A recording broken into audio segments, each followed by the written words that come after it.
Hi అండి, అందరికీ నమస్తే. అందరూ ఎలా ఉన్నారు? నేనైతే చాలా బాగున్నానండి. Welcome back to our channel. ఇవాల్టి మన వీడియో వచ్చేసి చందమామ పరిగెలు ఎలా క్లీన్ చేసుకోవాలో మీకు చూపించబోతున్నాను. ఈ చందమామ పరిగెలు మీ అందరికీ తెలిసిందేనండి. కడుపుతో ఉన్నవారికి అలాగే బాలింతగా ఉన్నవారికి ఇవి ఎక్కువ పెడతారనమాట. ఎందుకంటే పిల్లలకి పాలు ఎక్కువగా పడటానికి ఇవి చాలా హెల్ప్ అవుతాయి. ఈ చందమామ పరిగెలు దొరకడం చాలా కష్టమండి. రేర్గా దొరుకుతాయి. దొరికినప్పుడు మాత్రం ఖచ్చితంగా తీసుకోండి. అలాగే మంచి కర్రీ కూడా చాలా సింపుల్గా ప్రిపేర్ చేశాను. నెక్స్ట్ వీడియోలో షేర్ చేస్తాను. ఈ వీడియోలో వచ్చేసి మీరు ఎలా క్లీన్ చేసుకోవాలో చాలా సింపుల్ వేలో చూపిస్తాను. ఈ చిన్న చేపలు క్లీన్ చేసుకోవడానికి కొంచెం ఓపిక ఎక్కువే ఉండాలండి. ఏం లేదు, చాలా సింపుల్ అండి. పల్లెటూరులో చాలా ఈజీగా క్లీన్ చేసేస్తారు. కష్టపడి చేసుకుంటేనే ఇష్టంగా తినొచ్చు కదా. ఏమాత్రం కొంచెం చిరాకు లేకుండా ఓపిక్గా చేసుకున్నారంటే బెస్ట్ కర్రీని మీరు ఎంజాయ్ చేస్తారు. మరి లేట్ చేయకుండా ప్రాసెస్ చూసేద్దాము. ముందుగా ఇక్కడ నేను కేజీ చేపల వరకు తీసుకున్నానండి. అసలు చూస్తుంటే మెరిసిపోతున్నాయి కదూ, చాలా బాగున్నాయండి. చేపలు అయితే అప్పుడే ఫ్రెష్గా ఏటి చేపలు అనమాట, అక్కడ నుంచి పట్టుకొచ్చారు. ఈ చేపలు తీసుకున్న వెంటనే క్లీన్ చేసుకోవాలండి, లేదంటే ఊరికే మెత్తబడిపోతాయి అనమాట. ఇక్కడ మా అమ్మ అయితే రెడీ చేస్తారు. కొంచెం కచ్చికలు అంటారు కదండి, పిడకలు కాల్చిన తర్వాత వచ్చే బూడిద ఉంటుంది కదా, అవైతే తీసి పెట్టుకోవాలి. ఖచ్చితంగా ఇది కావాల్సిందే. అమ్మ ఇక్కడ సెటప్ చేసేసుకున్నారు చూడండి. కూర్చోవడానికి ఒక పీట, అలాగే చేయడానికి కత్తి పీట అవన్నీ దగ్గర పెట్టుకున్నారు. మనం కొంచెంగా చేపలు తీసుకుని ఈ కచ్చికలు పొడిలా చేసుకుని అందులో వేసుకోవాలండి. అప్పుడు చేప మెత్తబడకుండా ఉంటుంది. ఇప్పుడు ఒక్కొక్క చేపను తీసుకుని దీనిపైన పులుసు ఉంటుంది కాబట్టి అటు ఇటు ఇలా కత్తిపీటకి రుద్దారంటే చక్కగా పులుసు వచ్చేస్తుందండి. తలకాయ నుంచి పొట్ట భాగం వరకు ఇలా కట్ చేసుకోవాలి. రెక్కలు తోకలు చిన్నగా ఉంటాయి కాబట్టి అవి కూడా కత్తిపీటతో ఇలా అనగానే వచ్చేస్తాయి, కట్ అయిపోతాయి అన్నమాట.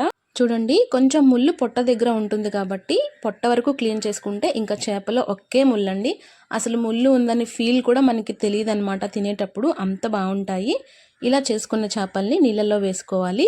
కాస్తంత ఉప్పు వేసుకుని నీళ్ళల్లో వేసుకున్నారంటే చేప ముక్క ఎక్కడ మెత్తపడదండి, గట్టిగా ఉంటుందన్నమాట. కర్రలాగా అలా నిలబడి ఉంటుంది. ఈ చేపలు చాలా రకాలుగా చేసుకుంటారండి. కొంతమంది తల తోక ఇవేమి తీయకుండా అలా పులుసు మొత్తం పోయేలాగా బండపైన రుద్దేస్తారనమాట. అలా కాకుండా ఇలా కత్తిపెట్టుతో ముందుగానే తల భాగం పొట్ట భాగం క్లీన్ చేసుకున్నారంటే మనకి క్లీన్ చేసేటప్పుడు చాలా ఈజీ అవుతుంది. ఈ చేపలు తోముకునేటప్పుడు చాలా ఈజీ అవుతుంది అనమాట. మీకు వీడియోలో చూపించడం కోసం చాలా స్లోగా చేస్తున్నారండి అమ్మ, చాలా ఫాస్ట్గా చేసేస్తారు. కాకపోతే కొంచెం ఓపిక ఉండాలి అంతే. ఇలా చేపలు చేసిన వెంటనే నీళ్ళలో కొద్దిగా ఉప్పు వేసుకుని ఇందులో ఖచ్చితంగా వేసుకోవాలండి. అప్పుడే మనకి మెత్తబడకుండా ఉంటాయన్నమాట. ఇప్పుడు వీటిని బండ మీద వేసి క్లీన్ చేసేసుకుందాము. కాస్తంత ఉప్పు వేసి క్లీన్ చేసుకున్నారంటే మనకి పులుసు దీనిపైన ఉన్న మట్టి అంతా చక్కగా పోతుందండి. మరి బండకేసి ఇలా తోమకుండా చక్కగా నిదానంగా ఇలా రబ్ చేసుకుంటూ మీరు క్లీన్ చేశారంటే చేపలు ఎక్కడ మెత్తబడవు, అలాగే గట్టిగా ఉంటాయన్నమాట. కొంచెంగా వాటర్ వేసుకుని ఉప్పు వేసుకుంటూ ఇలా క్లీన్ చేసుకోవాలి. ఒకవేళ మీకు చేపలు చేయడానికి కచ్చికలు అవైలబుల్గా లేదంటే మీరు తవుడుతో చేసుకోవచ్చు, లేదా పొయ్యిలో ఏ బూడిదైనా ఉంటుంది కదండి, పుల్లలు కాల్చిన తర్వాత దాంతోనైనా చేసుకోవచ్చు. అందరికీ తెలిసిందేననుకోండి. కాకపోతే కచ్చికలు అవైలబుల్గా లేని వాళ్ళ కోసం చెప్తున్నాను. తవుడున్నా సరే మీకు చక్కగా క్లీన్ చేసుకోవచ్చు అండి. చూసారా, కొద్దిగా ఉప్పు వేసి క్లీన్ చేసుకున్నారంటే చేప చక్కగా తెల్లగా వచ్చేస్తుందండి. ఇలా కొంచెంగా నీరు వేసుకుంటే ఇందులో ఉన్న పులుసు మొత్తం పోతుందనమాట. ఏమాత్రం కష్టపడవసరం లేదు. చేయడానికే కొంచెం ఓపిక కావాలండి.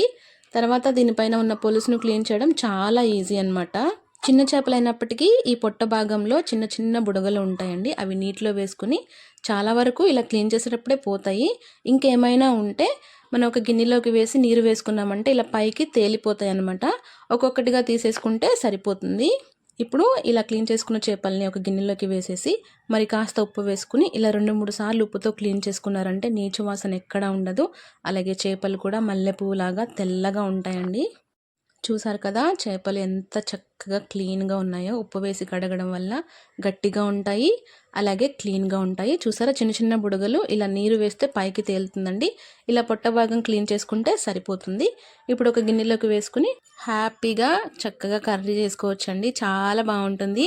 నేనైతే సగం కర్రీ చేసుకున్నాను, సగం ఫ్రై చేసుకున్నాను. మీకు వీడియోస్ అన్నీ నెక్స్ట్ పోస్ట్ చేస్తాను.